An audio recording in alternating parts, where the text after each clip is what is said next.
देख रहे हैं ना दोस्तों, कितने बढ़िया आटा के खस्ते फूल रहे हैं। तो आइए अब इसकी क्रिस्पीनेस भी दिखा देते हैं। तो मेरा नाम है उर्वशी और आप देख रहे हैं हमारा यूट्यूब चैनल उर्वशीज ब्लॉग। तो आइए शुरू करते हैं हमारी आज की रेसिपी। आटा की खस्ता बनाने के लिए 1 कटोरी धुली हुई उड़द की दाल ली है और इसको रात भर के लिए भिगो के रख दिया था। अब दाल अच्छे से फूल चुकी है। दाल को मिक्सी जार में डालकर मोटा पीसेंगे। दाल पीस ली है तो अब एक फ्राई पैन में 1 बड़ा चम्मच सरसों का तेल लेंगे। तेल गरम हो चुका है तो अब तेल में 1/4 चम्मच हींग, 1 चम्मच साबुत धनिया, 1 चम्मच साबुत सौंफ और 1 चम्मच जीरा डालकर 1 मिनट के लिए भूनेंगे। सभी साबुत मसाले भुन गए हैं तो अब दाल भी डाल देंगे और लगातार चलाते हुए भूनेंगे। दाल भुन गई है और दाल का रंग भी गोल्डन हो गया है। तो अब इसमें 1 चम्मच धनिया पाउडर, 1 चम्मच लाल मिर्ची पाउडर, 1 चम्मच आमचूर पाउडर और आधा चम्मच गरम मसाला पाउडर डालकर मिक्स कर रहे हैं।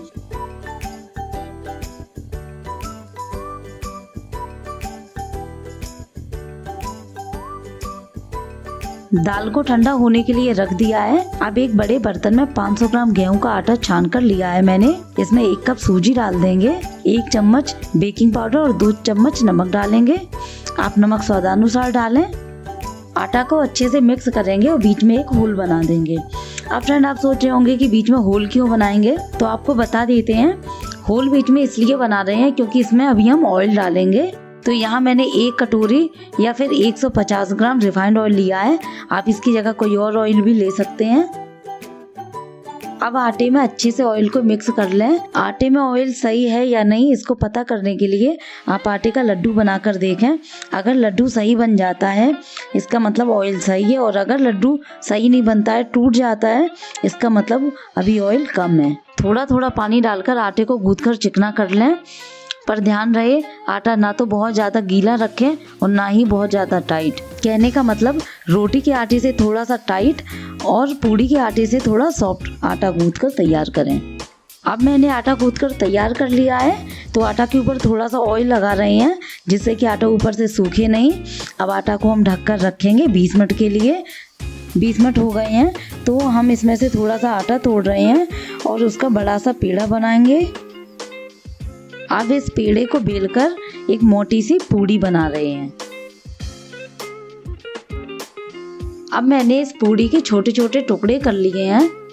अब पूड़ी का एक टुकड़ा उठाएंगे, उसमें आधी चम्मच दाल भरेंगे और पूड़ी के टुकड़े को चारों तरफ से बंद कर देंगे।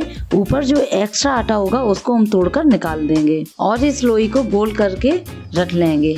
इसी तरीके से सभी टुकड़ों में दाल भरकर रखेंगे। मैंने कुछ लोइयाँ बनाकर तैयार कर ली हैं। अब इसे बेलकर छोटे छोटे खस्ते बना रहे हैं। खस्तों को सेकने के लिए मैंने कढ़ाई में रिफाइंड ऑयल लिया है। ऑयल गर्म हो गया है तो एक एक करके खस्ते कढ़ाई में डालेंगे और इन्हें दबाकर फुलाएंगे। खस्ते फूल गए हैं तो अब इन्हें पलट देंगे और उलटते पलटते हुए गोल्डन ब्राउन होने तक सेक लेंगे। खस्ते सिक चुके हैं तो अब इन्हें एक जाली में निकाल कर रख रहे हैं और बचे हुए सभी खस्तों को भी ऐसे ही सेक लेंगे। अगर आपको हमारे आज के आटे के खस्ते की रेसिपी पसंद आई हो तो आप हमारे चैनल को सब्सक्राइब कर लें, जिससे हमारे आने वाली वीडियो को नोटिफिकेशन आपके पास पहुंचता रहे और आप हमारी किसी भी वीडियो को मिस ना करें। तो फिर मिलेंगे अगली वीडियो में एक नई रेसिपी के साथ। तब तक के लिए बाय बाय।